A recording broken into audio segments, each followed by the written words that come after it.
Hello everyone, a very warm welcome to Edupedia, your one-stop solution for all your economics queries. Let's start today's session, and the topic for today's session is credit creation. It's a very important topic, credit creation. Let's start credit creation topic. Let's understand what is the process. There are a number of steps that we need to follow to understand this concept. Starting with, let's understand what is credit creation, but first of all we need to understand who creates credit. What is credit also we need to know. So credit is what? It is money creation in the economy. Okay, it is the money creation in the economy or the supply of money in the economy. How money comes, money आती कैसे है economy में? So that is credit creation. इतना पैसा economy में float करता है, इतना पैसा इकोनॉमी में सर्कुलेट हो रहा है, तो वो सब आता कहाँ से, वो हम आज इस वीडियो से समझेंगे. ठीक है. एंड सेकेंड थिंग दैट मैं आपको बताना चाहती हूँ, क्रेडिट क्रिएशन करता कौन है. हम ये जो टॉपिक की बात कर रहे हैं, we are talking about commercial banks. Okay, credit creation by commercial banks का ये टॉपिक है. So will start with it. सबसे पहले क्या होता है, फर्स्ट स्टेप जो आता है क्रेडिट क्रिएशन में, कोई भी एक पर्सन, लाइक फॉर एग्जांपल मैं, okay, I went to the bank और मैंने बैंक में कुछ अमाउंट डिपॉजिट की. Okay, so this is the first step कि सबसे पहले कोई अमाउंट डिपॉजिट होती है बैंक में.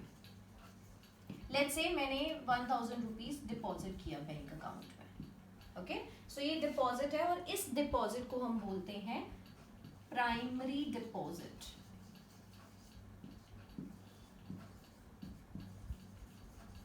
प्राइमरी डिपॉजिट है ये. ठीक है, तो सबसे पहला डिपॉजिट हुआ, ये मैंने डिपॉजिट किया. अब ये जो डिपॉजिट है, लेट्स से एक बैंक ए में किया मैंने. ओके, सो बैंक ए ऑब्वियसली अब ये पैसे को 1000 रुपीज का वो क्या करेगा, वो ऑब्वियसली होल्ड करके तो नहीं रखेगा हमेशा के लिए. वो क्या करेगा, इस 1000 अमाउंट को आगे किसी पर्सन को लेंड कर देगा. राइट, वो यही करता है. We also know that. So this is what कि प्राइमरी डिपॉजिट आया फर्स्ट स्टेप. ठीक है, बैंक ए को मैंने डिपॉजिट किया 1000 रुपीज. उसके बाद सेकेंड स्टेप है दिस लेंडिंग. अब क्या होगा, कैसे हुआ ये सब, बैंक में जब मैंने जाके मनी डिपॉजिट किया बैंक ए में, तो बैंक ने कहा कि why should I keep it with my self, क्यों ना मैं इसको किसी को आगे दे दूं. तो अब उसने क्या किया, ये जो 1000 अमाउंट है इसमें से वो सारा का सारा अमाउंट नहीं देता है. कितना देता है, कैसे देता है, वो हम सब बाद में डील करेंगे, बट वो कुछ अमाउंट इसमें से आगे लेंड कर देता है. ठीक है, तो ये जो लेंड किया उसने बैंक ने, ये जो लेंडिंग का ये जो प्रोसेस है, ये एक बहुत ही आप कह सकते हो बहुत ही इंटरेस्टिंग है. कैसे इंटरेस्टिंग है, ये जो लेंडिंग होती है ये एक्चुअल अमाउंट नहीं ट्रांसफर होता, एक्चुअल अमाउंट नहीं जाता है. ये कैसे जाता है, ये एक क्रेडिट एंट्री की फॉर्म में जाता है.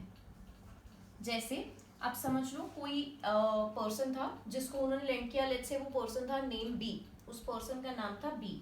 ठीक है, तो ये जो बी को उन्होंने अमाउंट लेंड किया है, तो वो उसके अकाउंट में एक क्रेडिट एंट्री डाल देगा कि आपके अकाउंट में इतने पैसे डिपॉजिट हो गया है.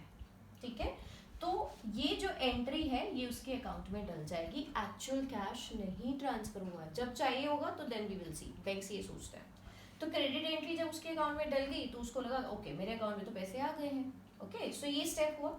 अब ये जो उन्होंने क्रेडिट एंट्री डाली है, दिस क्रेडिट एंट्री, इसको हम बोलते हैं एक तरीके का डिपॉजिट. क्यों, क्योंकि वो लोन हो गया, बैंक के पास और पैसा आ गया.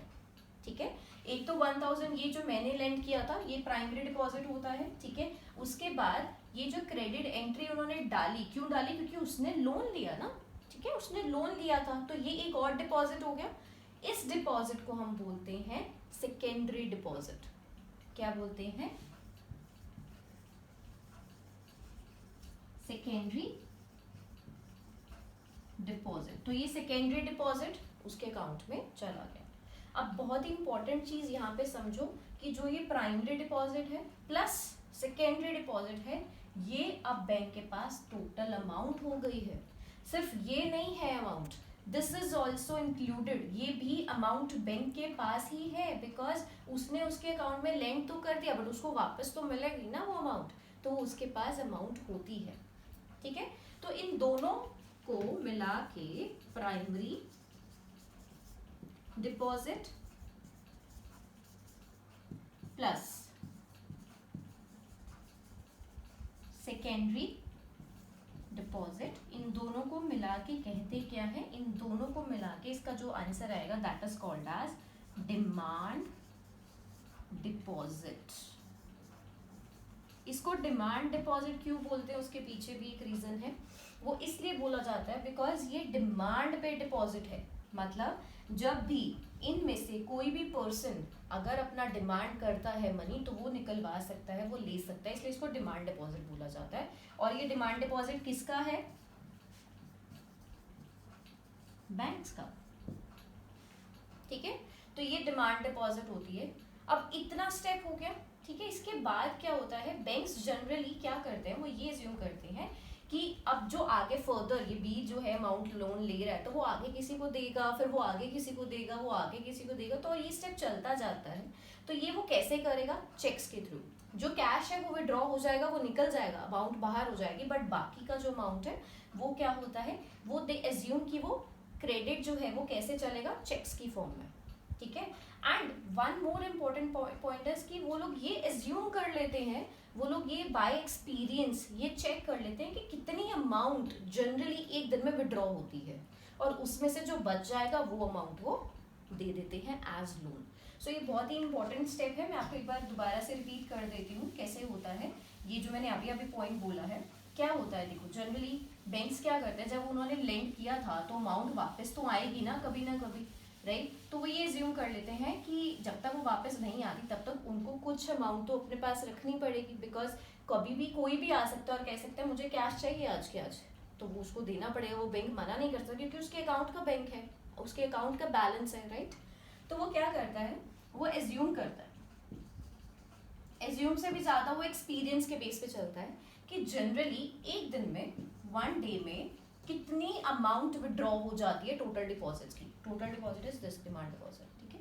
तो इसकी, इस डिमांड डिपॉजिट की, जिसको हम डीडी भी बोलते हैं, डिमांड डिपॉजिट की कितनी अमाउंट विड्रॉ होती है। एज्यूम कर लो कि हम सिंप्लिसिटी के लिए ले रहे हैं कि 10% अमाउंट जो है वो विड्रॉ हो जाती है एक दिन में, या कह लो 10% अमाउंट विड्रॉ हो जाती है। सो ये जो 10% है ना, ये 10% बैंक्स को अपने पास रखना ही पड़ेगा। ओके, दिस 10% कैश फॉर्म में उनको अपने पास, बैंक्स को, they have to keep it with them. ये 10% वो नहीं किसी को लेंड कर सकते, नहीं किसी को दे सकते, what ever be the interest. ठीक है, तो ये 10% क्या है, रिजर्व रखना ही पड़ेगा उनको इस अमाउंट का कैश। इसीलिए इस 10% को हम क्या बोलते हैं, CRR, that is cash reserve ratio. मतलब कैश का इतना रिजर्व उनको रखना पड़ेगा अपने पास, और वो किसी को लेंड नहीं कर सकते हैं। आई होप ये चीज क्लियर हो गई। अब 10% रख के बाकी का सारा अमाउंट वो लेंड कर सकते हैं, और इस तरीके से क्रेडिट क्रिएशन हो जाता है इकोनॉमी में। ठीक है, दिस इज इम्पोर्टेंट पार्ट कि कितना परसेंट CRR होगा ना, उसके बेसिस पे डिपेंड करता है कि कितना मनी इकोनॉमी में फ्लो करेगा, कितना कम करेगा या कितना ज़्यादा करेगा। मैं आपको एक एग्जांपल से और ये समझाती हूँ, दैट विल बी बेटर। ये जो प्रोसेस है इसका, हम एक एग्जांपल देख लेते हैं। अब हम यही एग्जांपल पे स्टिक करेंगे जो हमने स्टार्ट किया था। जैसे मैं गई बैंक में और मैंने कितना अमाउंट डिपॉजिट किया, 1000, तो वही हम ले लेते हैं और उसको राउंड्स में चेक करते हैं कि फर्स्ट राउंड में कितना गया, सेकंड में कैसे किया, थर्ड में कैसे किया, लाइक दैट। ठीक है, तो इधर मैं ले लेती हूँ राउंड्स, यहाँ पे आ जाएगा डिपॉजिट,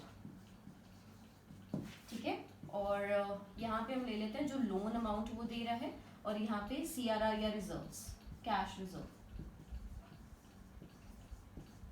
ठीक है, अब राउंड 1 लेते हैं। पहले फर्स्ट राउंड में देखते हैं डिपॉजिट मैंने कितना किया था, 1000। ठीक है, 1000 मैंने अमाउंट डिपॉजिट किया, और इसमें मैंने एक चीज एज्यूम क्या की है कि जो CRR है वो कितना है, 10%। ठीक है, कितना CRR है, 10% है। मैं यहाँ पे आपके लिए लिख देती हूँ CRR, ये मैंने एज्यूम किया है, मैं रिपीट कर रही हूँ, आई हैव एज्यूम्ड दिस कि CRR इज 10%। अब 1000 है, 1000 का 10% करेंगे तो कितना आता है कैश रिजर्व, क्योंकि ये डिपॉजिट है ना, ये टोटल डिपॉजिट है उसके पास अभी के लिए, तो ये 1000 है, ठीक है। और टोटल डिपॉजिट CRR का 10% अगर आप करोगे तो कितना आएगा 100 रुपीज़, मतलब 100 रुपीज़ उसको रिजर्व में रखना है, और 100 अगर इसमें से माइनस कर दो लोन कितना वो दे सकता है 900 का, ठीक है। And this is all in rupees, हम रुपीज़ में बात कर रहे हैं, ठीक है। अब ये जो 900 है उसने किसी को लोन दे दिया, उसने सिर्फ एंट्री डाली, अब उसको ये पैसा आना है, तो ये सेकेंड राउंड में यही अमाउंट मेरी डिपॉजिट बन जाएगी, क्योंकि हमने क्या कहा था, ये क्या है सेकेंडरी डिपॉजिट, क्योंकि उसके अकाउंट में ये पैसे आएंगे, तो उसके लिए एक डिपॉजिट है कि मेरे पास 900 का भी पैसा आएगा, ठीक है। तो 900, अब इसका फिर से 10% करो, 90, कितना अमाउंट बचा 810। थर्ड राउंड 810 आ जाएगा, इसका फिर से 10% कर लो and it will be around 729, ठीक है। और इस तरीके से ये चलता जाएगा चलता जाएगा चलता जाएगा, और कब तक चलता जाएगा, जब तक ये पूरी की पूरी अमाउंट एग्जॉस्ट नहीं हो जाती। ये अमाउंट जब तक एग्जॉस्ट नहीं हो जाती तब तक ये चलता ही जाएगा, ये वाली अमाउंट, ठीक है। ये जब तक जीरो नहीं हो जाती ना यहाँ पे आके, तब तक ये चलता जाएगा चलता जाएगा चलता जाएगा। और आपको एक जब आप इसको टोटल करोगे ना एंड में आके, आपको क्या दिखेगा, ये जो डिपॉजिट थे, क्योंकि ये बढ़ते जाएंगे, और ये बढ़ने के बाद एंड में आके जब ये जीरो हो जाएगा, ये जीरो हो जाएगा यहाँ पे नहीं, सॉरी, ठीक है। तो जब ये जीरो हो जाएगा यहाँ पे, तो ये 10,000 अमाउंट हो जाएगी टोटल डिपॉजिट्स की उसके पास, सी। तो 1000 से 10,000 स्ट्रेट अवे, ठीक है। तो ये 10,000 हो जाएगा, और ये जो अमाउंट है 9,000 का लोन हो गया, और ये 1,000 उन्होंने सिर्फ रिजर्व रखा, बाकी कोई रिजर्व में नहीं है। So see how the banks create credit, यहाँ से ही समझ आता है। 1,000 के डिपॉजिट को उन्होंने लोन दे दे के 10,000 का डिपॉजिट बना लिया। अब ये 10,000 कैसे आया, उसका एक फॉर्मूला है, आप उससे भी कैलकुलेट कर सकते हो, चाहो तो ये पूरा सॉल्व करके आप देख सकते हो, ये 10,000 ही अमाउंट आएगा, और मैं आपको फॉर्मूला भी बता देती हूँ, ठीक है। I hope this is clear. अगर आपको कोई भी क्वेरी है तो आप प्लीज कमेंट सेक्शन में बता सकते हो, ठीक है। तो अब देख लेते हैं ये आया कैसे, हाउ इज दिस हैपनिंग, ये 10,000 कैसे आया है। मैं आपको एक फॉर्मूला बता देती हूँ इसका, वो निकालने के लिए, ठीक है। तो वो फॉर्मूला कैसे होता है कि टोटल डिपॉजिट्स कितने होंगे, deposits will be equal to 1 upon CRR into cash reserve, ठीक है। ये फॉर्मूला होता है, इस फॉर्मूले से आप निकाल सकते हो कितनी अमाउंट आएगी। मैं आपको भी बताती हूँ। CRR हमने कितना एज्यूम किया था 10%, 10% को हम कैसे लिखेंगे 10/100, ठीक है। कैश रिजर्व कितना था 1,000 का, सॉरी 100 का, राइट। अब ये जो 100 है ये रेसिप्रोकल में है, आप सबको मैथ्स का तो पता होगा कंसेप्ट, 100/10 हो जाएगा, और ये 100 है यहाँ पे, तो कितनी अमाउंट आई, सॉरी यहाँ पे 1000 था ना रिजर्व मेरे पास, ठीक है। So this will be like that, तो ये 10,000 अमाउंट आ जाएगा, ठीक है। दिस इज हाउ बैंक्स जो है वो अपना क्रिएट करते हैं क्रेडिट को, तो इस तरीके से ये अमाउंट चलती है, okay. I hope this is clear. ये बेसिक था क्रेडिट क्रिएशन का, ठीक है। इस तरीके से क्रेडिट क्रिएशन हमारा चलता है and it goes like this, और ये फॉर्मूला से आप अमाउंट भी निकाल सकते हो कि कितना अमाउंट जो है वो रिजर्व्स में जा रहा है, कितना। ये 1,000 मैंने यहाँ से ले बेटा, ठीक है, कंफ्यूज नहीं होना, ये 1,000 यहाँ से आया है ये वाला, ठीक है। तो ये टोटल इससे हमें पता चल जाता है कि कितना डिपॉजिट बनेगा एंड में जाके 10,000, ओके। अब ये तो था कि क्रेडिट क्रिएशन, बट अब अगर कमर्शियल बैंक्स क्रेडिट क्रिएट करते हैं तो अनलिमिटेड क्रिएशन भी तो हो सकती है, मनी की हो सकती है, राइट। तो उसको कंट्रोल कौन करता है, जो ये क्रेडिट क्रिएशन मनी की हो रही है इकोनॉमी में, उसको कौन कंट्रोल करता है, कैसे कंट्रोल किया जाता है। उसका एक बहुत सिंपल सा आंसर है, क्रेडिट क्रिएट करना किसने है, कमर्शियल बैंक्स ने। कमर्शियल बैंक्स का हेड कौन है, what do you think, you have 10 seconds, think about it. Commercial banks का हेड कौन है, कौन उनको रेगुलेट करता है, कौन उनके लिए पॉलिसीज बनाता है, कौन सा ऐसा इंस्टीट्यूट है, what do you think. Comment section में प्लीज आप आंसर बताइए। सो हेड है RBI, that is the central bank. RBI की फुल फॉर्म क्या होती है? Reserve bank of India. ये इंडिया का सेंट्रल बैंक है, हर कंट्री का अपना सेंट्रल बैंक होता है और नेम्स भी डिफर करते हैं, ठीक है।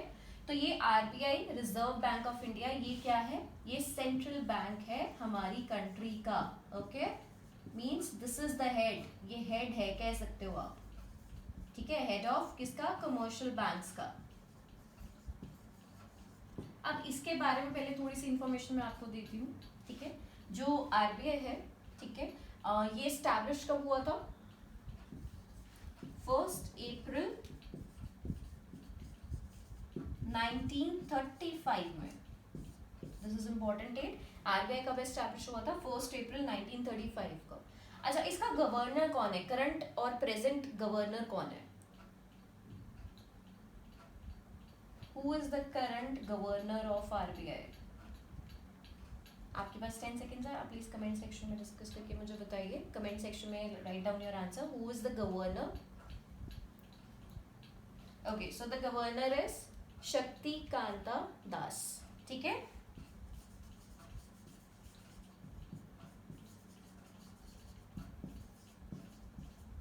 शक्तिकांता दास अभी प्रेजेंट गवर्नर है आरबीआई के, ठीक है। सो this is about central bank. Central bank करता क्या क्या है, इसके फंक्शंस अब हम डिस्कस कर लेते हैं, ठीक है। फंक्शंस ऑफ सेंट्रल बैंक, और फिर हम उसके बाद देखेंगे कि आरबीआई कैसे क्रेडिट क्रिएशन को कंट्रोल करता है कमर्शियल बैंक्स के ऊपर, वो कैसे हेड है, ये चीजें आपको नेक्स्ट टॉपिक में समझ आएंगी। सबसे पहले हम इसके फंक्शंस देख लेते हैं शॉर्ट में, विल नॉट गो वेरी बहुत ज़्यादा, इसके बहुत सिंपल फंक्शंस हैं, आपको बहुत इजीली समझ आ जाएंगे।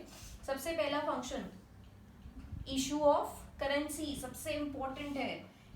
इशूइंग नोट्स कौन करता है? आरबीआई। जो भी नोट्स आपको करेंसी के दिखते हैं, चाहे वो कोई भी रुपी नोट है, कोई भी, चाहे कोई भी अमाउंट है, 100 है, 200 है, 1000 है, 2000 है, तो वो कौन इशू करता है? सिर्फ आरबीआई। ये आरबीआई के फंक्शन है बेटा, ठीक है। आरबीआई ही सिर्फ करता है, आरबीआई के अलावा कोई नहीं कर सकता है, वो लीगल नहीं माना जाता है, ठीक है। तो आरबीआई ही लीगली नोट्स प्रिंट कर सकता है, okay. First thing is this. Second function क्या है इसका? It's an advisor and agent. किसका? गवर्नमेंट का, ठीक है। आरबीआई जो है वो गवर्नमेंट के लिए एडवाइजर है, एजेंट भी है। एडवाइजर कैसे? क्योंकि वो उनको मनी मार्केट में जो पॉलिसीज हैं उसके रिगार्डिंग उनको हेल्प करता है, एडवाइस करता है। एजेंट क्यों है? क्योंकि वो गवर्नमेंट के बिहाफ पे सिक्योरिटीज को परचेज एंड सेल करता है गवर्नमेंट की, ठीक है। सो this is second function. Third very important function is clearing house function. Clearing house function क्या है? क्लियरिंग हाउस फंक्शन को हम एक एग्जांपल से देखते हैं। लेट्स से कोई दो बैंक है, एक है बैंक ए और एक है बैंक बी, ठीक है। बैंक ए हम लोग ले लेते हैं, कोई भी अमाउंट जो है बैंक ए ने बैंक बी को देनी है, से 20,000 रुपीज, 20,000 बैंक ए ने बी को देनी है, ठीक है। क्यों देनी है? बिकॉज मे बी उनके किसी बैंक ए के जो कोई भी कस्टमर था, उसने वहां से एटीएम से उनकी अमाउंट निकलवाई या व्हाटएवर, ठीक है। और बैंक बी ने बैंक ए का 15,000 रुपीज देना है, वही सेम ले लेते कि कस्टमर ने उनके बैंक से निकलवा लिया था या व्हाटएवर, ठीक है। अब एटीएम के थ्रू या जैसे भी, ठीक है। तो 15,000 उन्होंने देना है। डिफरेंस कितने का बच रहा है? 5,000 का। किसने देना है 5,000? बैंक बी को।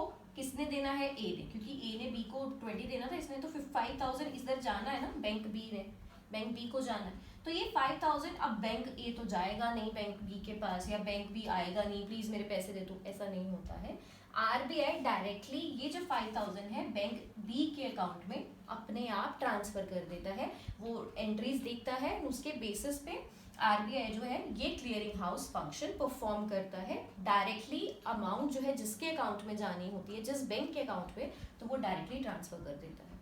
तो ये होता है क्लियरिंग हाउस फंक्शन, ठीक है। फोर्थ फंक्शन अब हम देखते हैं, that is the foreign exchange custodian, ठीक है, कस्टोडियन ऑफ फॉरेन एक्सचेंज, जिसको हम फॉरेक्स भी बोलते हैं। अब इसमें क्या होता है कस्टोडियन ऑफ फॉरेन एक्सचेंज में, कैसे होता है, जो भी कंट्री में फॉरेन एक्सचेंज आ रहा है जा रहा है, वो कौन कस्टडी में होता है, किसकी, आरबीआई की। वो आरबीआई ही उसको रेगुलेट करता है कि किसके अकाउंट में से पैसा जा रहा है आ रहा है, सब कुछ जो भी डिटेल्स होती हैं वो आरबीआई ही मैनेज करता है। सो ये फंक्शंस होते हैं आरबीआई के। I hope it is clear to you. ठीक है, अभी हम नेक्स्ट टॉपिक पे चलते हैं। ठीक है, नेक्स्ट टॉपिक जो हमारा है that is the instruments of credit control. ठीक है, अब हम इंस्ट्रूमेंट्स कर लेते हैं क्रेडिट कंट्रोल के। ये बहुत इंपॉर्टेंट फंक्शन भी है कि वो क्रेडिट को कंट्रोल करता है, आप वो भी ले सकते हो, बट इसके फटाफट से हम इंस्ट्रूमेंट्स समझ लेते हैं। It will take hardly 5 to 7 minutes. ठीक है, सबसे पहले दो तरह के इंस्ट्रूमेंट्स होते हैं क्रेडिट कंट्रोल करने के। हमने क्रेडिट क्यों कंट्रोल करना है, क्योंकि या तो सिचुएशन इन्फ्लेशन आ गया है इकोनॉमी में या डिफ्लेशन।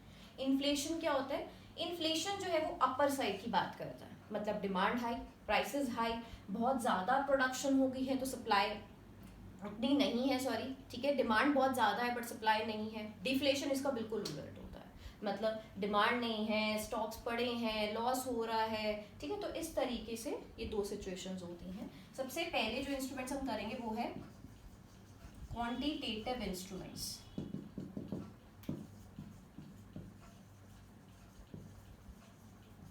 क्वांटिटेटिव इंस्ट्रूमेंट्स में क्या होता है, सबसे पहला आता है टॉपिक, जो सबसे पहला इंस्ट्रूमेंट है, sorry, that is bank rate. Bank rate क्या होता है, बैंक रेट एक ऐसा रेट ऑफ इंटरेस्ट है जो सेंट्रल बैंक चार्ज करता है कमर्शियल बैंक से अगर उनको कोई पैसा लेना पड़ गया तो। ठीक है, अगर वो लोन लेता है कमर्शियल बैंक तो उसको एक रेट ऑफ इंटरेस्ट पे करना पड़ता है जो कि बैंक रेट कहा जाता है, जिसको ये उनका रेट ऑफ इंटरेस्ट है। अब अगर बैंक रेट, सोचो बैंक रेट अगर बढ़ गया तो इसका सीधा सीधा जो इफेक्ट है वो किस पे आएगा, जो रेट ऑफ इंटरेस्ट हमसे चार्ज हो रहा है उसको हम बोलते हैं मार्केट रेट ऑफ इंटरेस्ट।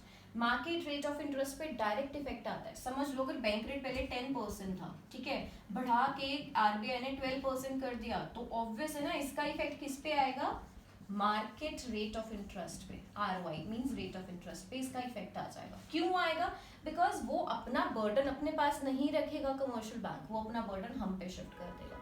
तो अब क्या करना चाहिए, आप ये सोचो इन्फ्लेशन और डिफ्लेशन को कंट्रोल करना है तो इसके थ्रू कैसे करेगा। अगर इकोनॉमी में इन्फ्लेशन है, just think about it, inflation को आपको मैं बोलूँ करेक्ट करना है इसके थ्रू, तो क्या करो, बैंक रेट को बढ़ा दो। क्यों बढ़ा दो, क्योंकि अगर बैंक रेट बढ़ेगा तो जो मार्केट रेट ऑफ इंटरेस्ट है वो भी बढ़ जाएगा। अगर मार्केट रेट ऑफ इंटरेस्ट बढ़ जाएगा तो उससे जो कॉस्ट है लोन लेने का वो भी बढ़ जाएगा। कॉस्ट बढ़ेगा तो डिमांड क्या हो जाएगी, लोन के लिए कम हो जाएगी। डिमांड कम होगी तो अपने आप इन्फ्लेशन कंट्रोल हो जाएगा, क्योंकि मनी सप्लाई ही नहीं होगी इकोनॉमी में। किसी ने डिमांड ही नहीं की तो मनी कैसे जाएगा इकोनॉमी, तो इस तरीके से इन्फ्लेशन कंट्रोल होता है। अब डिफ्लेशन का बिल्कुल इसका उल्टा, अगर रेट ऑफ इंटरेस्ट जो बैंक का है वो कम हो जाए तो इससे क्या होगा, मार्केट रेट ऑफ इंटरेस्ट वो भी फॉल करेगा, क्योंकि वो ये बेनिफिट भी देता है, ऐसा नहीं कि नहीं। ठीक है, कॉस्ट इसकी कम हो जाएगी, डिमांड बढ़ जाएगी कि अभी फटाफट से ले लो भाई, इजीली मिल रहा है, सस्ता मिल रहा है, डिमांड बढ़ जाएगी और सप्लाई जो है मनी सप्लाई इकोनॉमी में वो बढ़ जाएगी और डिफ्लेशन कंट्रोल हो जाएगा। तो ये है बैंक रेट। ठीक है, अब सेकेंड इंस्ट्रूमेंट ले लेते हैं इसके बाद, बैंक रेट के बाद, that is open market operations. Open market operations क्या होता है, OMO उसको हम बोलते हैं, open market operation. Open market operations में क्या होता है बेटा, ओपन मार्केट ऑपरेशन एक ऐसी कह लो इंस्ट्रूमेंट है जिसमें सेल एंड परचेज होती है गवर्नमेंट सिक्योरिटीज की। ठीक है, RBI डायरेक्टली करता है, तो ओपन मार्केट ऑपरेशंस में डायरेक्टली सेल परचेज सिक्योरिटीज का होता है बाय RBI।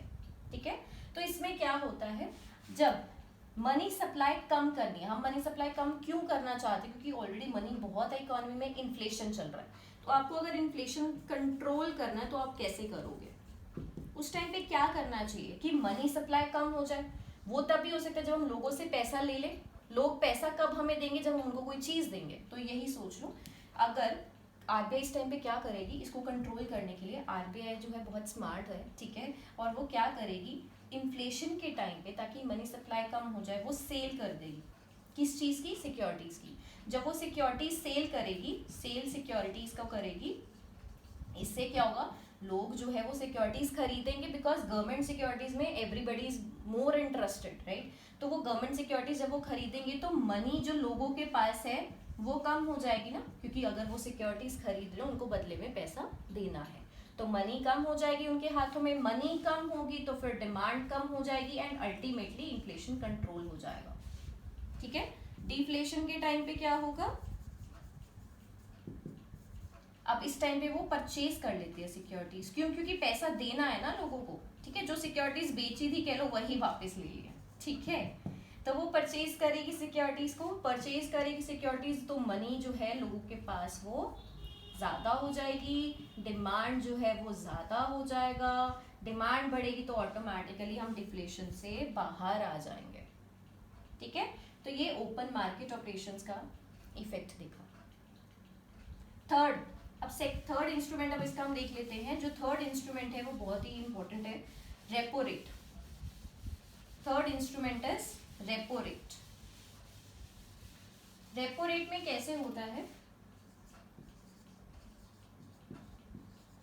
रेपो रेट भी एक रेट ऑफ इंटरेस्ट की तरह ही है। रेपो रेट कब यूज होता है, आरबीआई जो है जब शॉर्ट टर्म लोन्स देता है कमर्शियल बैंक्स को अगेंस्ट सिक्योरिटीज, तो उस टाइम पे एक रेट चार्ज किया जाता है जिसको बोलते हैं रेपो रेट। एक तो ये इसका डिफरेंस है कि वो सिक्योरिटीज के अगेंस्ट होता है।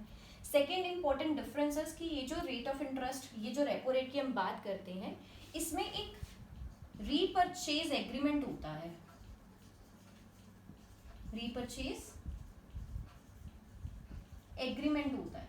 अब रीपरचेज एग्रीमेंट में क्या होता है, रीपरचेज एग्रीमेंट एक ऐसा एग्रीमेंट है जिसमें प्री डिटरमाइंड प्राइस पे, प्री डिटरमाइंड डेट पे ये जो सिक्योरिटीज है ये वापस उनको मिली जाएंगी और पैसा वापस आना पड़ेगा।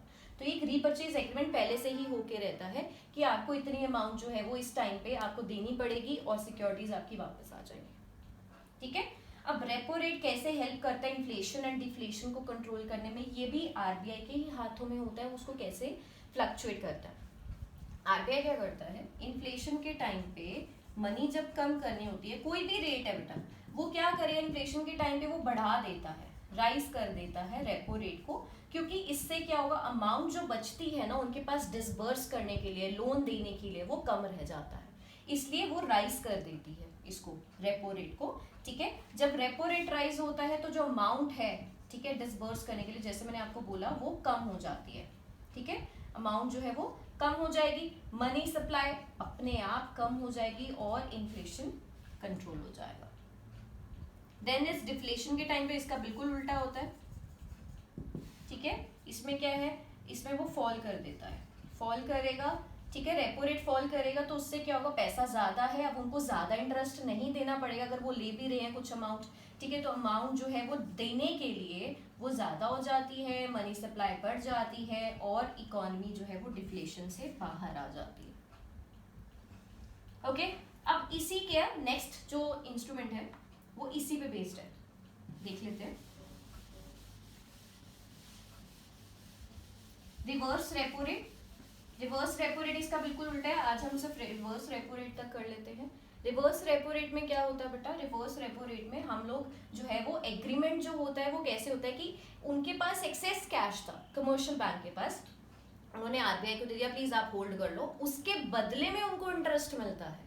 आरबीआई जो है इंटरेस्ट देता है कमर्शियल बैंक्स को इस केस में, वो क्यों देता है, बिकॉज उनको लगता है कि अब मेरे पास पैसा है तो मैं दे के वहां से इंटरेस्ट ले लूँ, अगर इंटरेस्ट मिलेगा तो उनको तो बेनिफिट है, अगर रेपो रेट बढ़ जाता है, सॉरी राइज कर जाता है रिवर्स रेपो रेट, तो वो जो है वो इन्फ्लेशन को कंट्रोल कर सकता है। कैसे कर सकता है, ये बढ़ेगा तो वो आगे इंटरेस्ट में उनको बेनिफिट मिलेगा और फिर से वो इंटरेस्ट को कैलकुलेट करके वो कंट्रोल कर लेता है, ओके। सो जो ये थे क्वांटिटेटिव इंस्ट्रूमेंट्स। क्वालिटेटिव इंस्ट्रूमेंट्स की अगर हम बात करें उसमें सिर्फ 3 आते हैं, एक आता है margin requirement, margin requirement is about कि कितना मार्जिन है लोन में। जैसे मैंने 1 करोड़ का लोन लिया, 80 लाख मुझे मिला, 20 लाख उन्होंने मार्जिन रख लिया, तो मनी सप्लाई कंट्रोल करने के लिए वो मार्जिन बढ़ा दे कि 20 लाख की जगह 30 लाख रखना पड़ेगा। तो इस तरीके से inflation control. Second is moral suasion, उनको प्यार से समझाते हैं प्लीज़ आप क्रेडिट हमारे हिसाब से चलाइए, ज़्यादा तेज़ मत करिए। और लास्ट में आता है राशनिंग ऑफ क्रेडिट, जिसमें क्रेडिट जो सिलेक्टिवली दिया जाता है इन्फ्लेशन कंट्रोल करने के लिए। So that's about quantitative and qualitative instruments of credit control. I hope आपको वीडियो अच्छा लगा। कमेंट सेक्शन में अपना क्वेरीज, अपने कमेंट्स ज़रूर लिखिए and please subscribe to our channel and follow us on Instagram also. Thank you.